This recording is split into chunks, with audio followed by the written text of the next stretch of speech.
to support the platform just in case anything like this happens again, you can do it by way of PayPal, Patreon, Cash App, and also by the Anchor. And you can also further support the platform by way of going to the Teespring store or the shoe store that is located in the comment section below.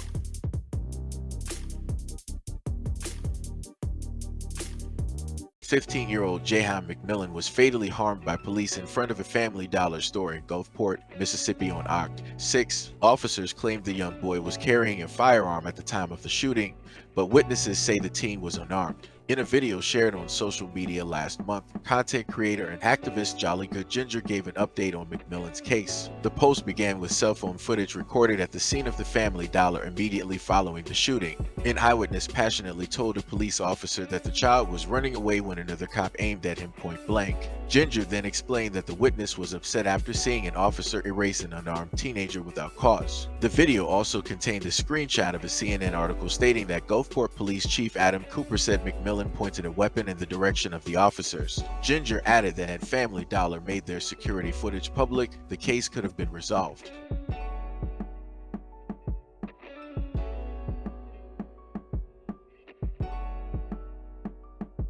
According to Ginger, since the store profits from the community affected by the shooting, McMillan's mother, Katrina Mateen, is asking for a blackout during which shoppers boycott the business. A flyer shared online asked that Dollar Tree be boycotted as well since the same company owns the stores. So if you were to look up the story, you're not going to see anything but an update that states that, okay, as of recently, the family, they're still protesting as of the new year, and that, they were able to see, the footage. The public didn't see the footage, but the family was able to see the footage. And the main thing that I always state is that it's pretty odd how it is that these things always consistently seem to happen to kids in our communities.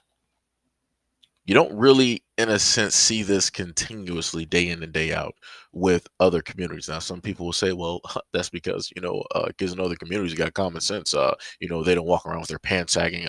They don't have on a hoodie. They're not, wearing clothes that are, 4 times oversized.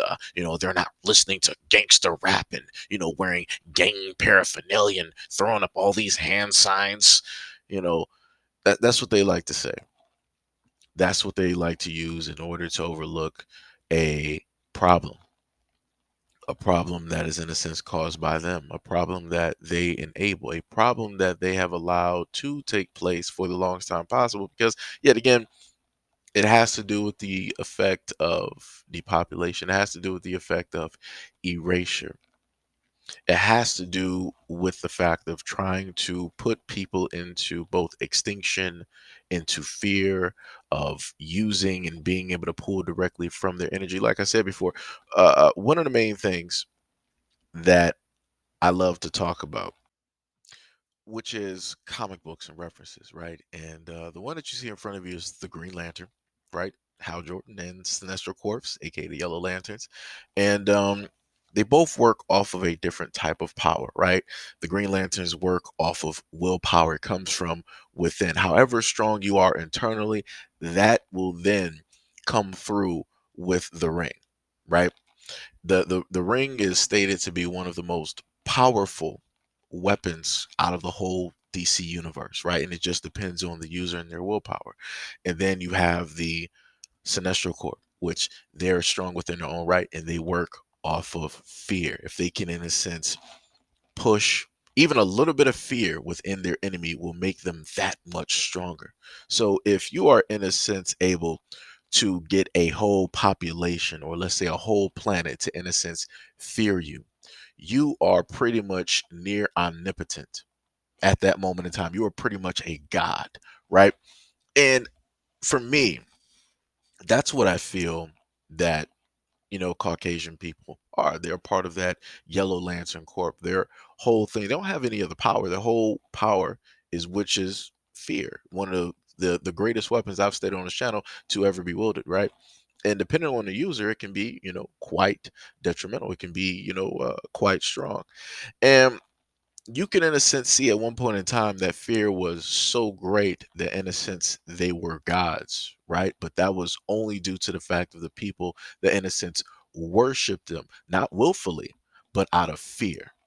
And once those people got out of, that fear type of mode, their power started to drop, it started to dissipate, it started to go down, it became diluted, and they're now in a weakened state because that's the only thing that they have to go off of. If it's not for fear, then they have to go off of what it is that they are.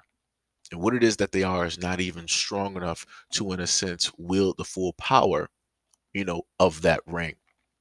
So this is why you have them making laws, making rules and regulations in order to enable that fear, in order to push that back through the roof so they can become omnipotent, so that they can become those gods once again, so that they can hold on and have that power and sit on that throne. Because at this moment in time, in order to sit on the throne, you have to have some type of power, or at least your body, in a sense, has to be able to hold on to that power. And at this moment in time, they're not really built for that anymore. So, this is why these things continuously happen time and time again. And as time keeps progressing, the power that still resides within them is going to be down, down, down, and down up until it's down to about 5 to 1%. And once it gets to that point, you're going to see mass desperation set in. And that's when you're going to really see a lot of the things unfold. You're going to really start to see who people realistically are. So, you know, um, much love and respect to the young man's family. I'm sorry that this took place. I'm sorry that you lost a son, a brother. I'm sorry that you lost a grandson, a nephew. I'm sorry that you lost a friend, a best friend. I'm sorry that he's no longer here, and he won't be able to see his 21st birthday. It's sad. Uh, every time they bring up statistics, they always talk about how it is that young black boys lose their lives, and how it is that a lot of them aren't going to be able to see, like a certain age.